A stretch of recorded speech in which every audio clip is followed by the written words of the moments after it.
Assalamualaikum anak-anak. Di sini Bu Ira akan mendemonstrasikan atau mempraktekkan mengenai uji asam basa. Nah, untuk lembaran ini nanti anak-anak kalian salin di buku tulis kalian. Kemudian untuk tabelnya nanti kalian lengkapi ya berdasarkan praktek yang Bu Ira lakukan. Kemudian nanti juga kalian jawab pertanyaannya di sini. Dan sebetulnya untuk lembaran praktek uji asam basa ini sudah ada di Google Classroom anak-anak. Nanti kalian bisa lihat. Nah, sementara sekarang kalian sediakan dulu alat tulisnya, buku tulis sama pensil atau pulpen. Nah, kalian buat dulu tabelnya sesuai dengan yang dibuat oleh Bu Ira itu anak-anak. Nah, nanti ketika Bu Ira mempraktekkan, kalian tinggal memasukkan di tabelnya. Jadi sementara kalian buat tabelnya dulu, kemudian untuk pertemuan berikutnya baru kalian salin dan dikumpulkan di Classroom pada hari Sabtu ketika waktunya jadwal atau pelajaran IPA. Baiklah anak-anak, untuk praktek asam basa hari ini Bu Ira sudah menyediakan beberapa larutan yang akan diuji. Yang pertama di sini Bu Ira punya larutan sampo. Bu Ira di sini pakai sampo Sunsilk anak-anak yang Bu Ira kasih sedikit air. Kemudian yang kedua di sini ada larutan deterjen. Bu Ira pakai soklin cair dan Bu Ira tambah sedikit air. Begitu pula di sini Bu Ira juga punya jeruk nipis yang Bu Ira tambahi dengan sedikit air. Kemudian di sini yogurt drink cimori. Nah, oke, untuk larutan yang terakhir yang akan kita uji di sini adalah garam dapur yang Bu Ira tambahi dengan sedikit air. Kemudian di sini anak-anak kalian lihat di sini ada kertas lakmus. Di sini Bu Ira hanya punya lakmus biru saja, tidak apa-apa. Yang penting kalian sudah tahu kertas lakmus itu seperti apa. Nah, ini yang sudah Bu Ira ambil dan akan kita pakai untuk menguji larutan itu. Nah, di sini anak-anak Bu Ira juga punya indikator alami yang berasal dari ekstrak kunyit. Jadi kunyit itu tadi Bu Ira ekstrak dan akan kita pakai untuk menguji larutan asam basa, dan kunyit ini berfungsi sebagai indikator alami. Baiklah anak-anak, kalian perhatikan sekarang untuk yang pertama. Nah, Bu Ira akan menguji mengenai sifat asam basa pada sampo. Kalian lihat.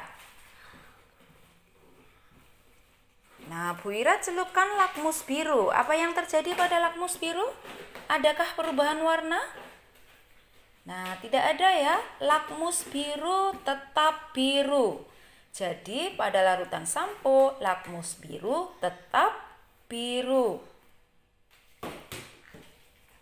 Nah, sekarang anak-anak untuk yang kedua, Bu Ira akan memasukkan ini, ada ekstrak kunyit.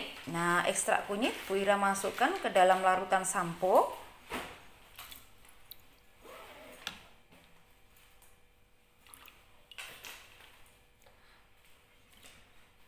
Nah, oke, kita goyang-goyangkan sedikit. Nah, kalian perhatikan perubahan warna yang terjadi, berwarna apa itu? Nah, agak ada kekuning-kuningan ya anak-anak warnanya. Kalau tadi kunyit berwarna oranye, Bu Ira masukkan ke dalam larutan sampo, warnanya menjadi agak kekuning-kuningan. Nah, begini anak-anak, karena sampo itu tidak merubah warna lakmus biru atau warna lakmus biru tetap biru, maka dikatakan sampo ini bersifat sebagai basa. Kemudian yang kedua Bu Ira punya di sini adalah larutan deterjen, yaitu soklin cair. Oke, kita akan uji pakai kertas lakmus.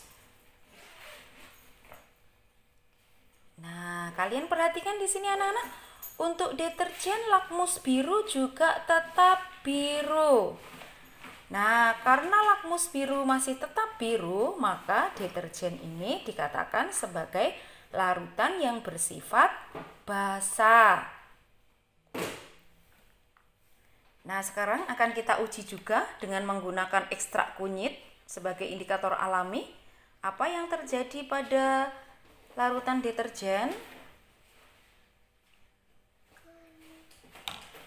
Oke, kita goyang-goyang dulu gelasnya. Nah, maka pada larutan deterjen juga akan menjadi berwarna kuning. Untuk yang ketiga, anak-anak, di sini Bu Ira punya larutan jeruk nipis. Nah, itu masih ada bijinya ya. Oke, kita akan menguji termasuk asam basa. Untuk larutan jeruk ini, Bu Ira masukkan atau celupkan kertas lakmusnya. Wow, di sini pada larutan jeruk nipis, lakmus biru berubah warna menjadi merah. Nah, bisa kalian lihat di sini anak-anak. Jadi, jeruk nipis itu bersifat asam tentunya. Nah, jeruk itu kan rasanya kecut ya, atau masam. Kemudian dicelupkan kertas lakmus biru berubah menjadi merah. Itu berarti larutan jeruk bersifat asam.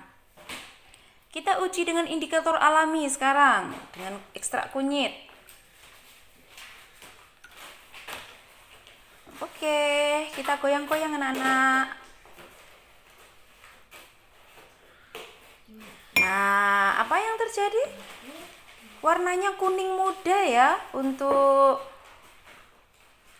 ini air jeruk nipis. Jadi pada larutan yang bersifat asam, ekstrak kunyit tadi berubah menjadi berwarna kuning muda. Kemudian yang keempat anak-anak, Bu Ira punya yogurt drink Cimory. Nah, ini juga akan kita uji termasuk asam atau basakah yogurt drink Cimory ini. Wow, bisa kalian lihat di situ anak-anak. Dari lakmus biru berubah menjadi warna merah ya. Oke, jadi kesimpulannya bahwa yogurt Cimory ini juga bersifat asam. Kenapa? Selain rasanya yang kecut, juga bisa membuat kertas lakmus biru berubah menjadi berwarna merah. Oke anak-anak, untuk berikutnya Bu Ira akan menguji dengan menggunakan indikator alami ekstrak kunyit. Oke, kita kasih 3 sendok ekstrak kunyit. Kita goyang-goyangkan dulu.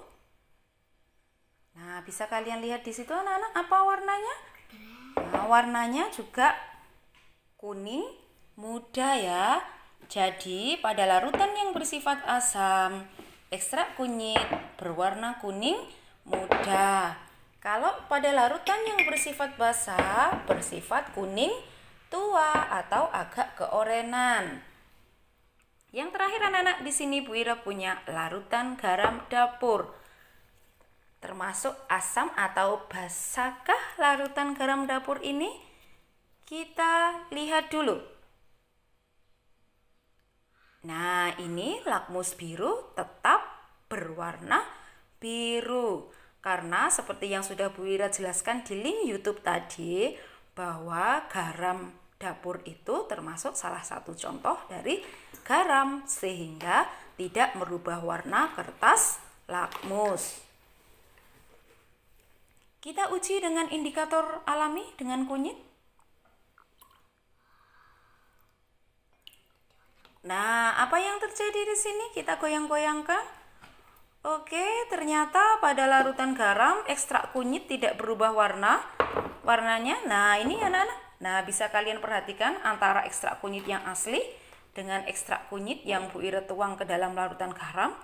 Ini warnanya sama ya. Jadi, untuk garam ini tidak merubah warna baik kertas lakmus maupun ekstrak kunyit.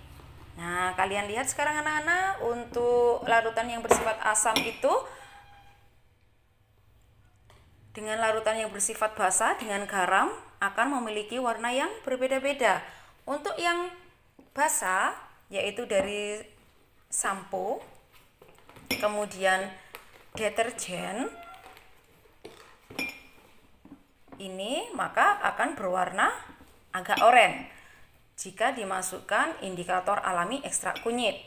Kemudian untuk larutan yang bersifat asam yaitu jeruk nipis dan yogurt cimori, warnanya kuning muda. Jika dimasukkan ke dalam garam dapur, maka dia akan tetap tidak berubah warna karena garam dapur ini bersifat netral atau merupakan salah satu contoh garam. Baiklah anak-anak, itu tadi yang Bu Ira bisa demonstrasikan dan Bu Ira praktekkan. Jangan lupa nanti kalian lengkapi tabel ini dan juga jawab pertanyaannya. Jika kalian belum paham, bisa bertanya ke Bu Ira, mengumpulkannya atau mengirimnya di Google Classroom hari Sabtu saja ya. Sementara kalian kerjakan dulu, kalau sudah kalian simpan dulu untuk mengirimnya. Kita sepakati hari Sabtu pada pertemuan IPA berikutnya. Sekian, wassalamualaikum warahmatullahi wabarakatuh.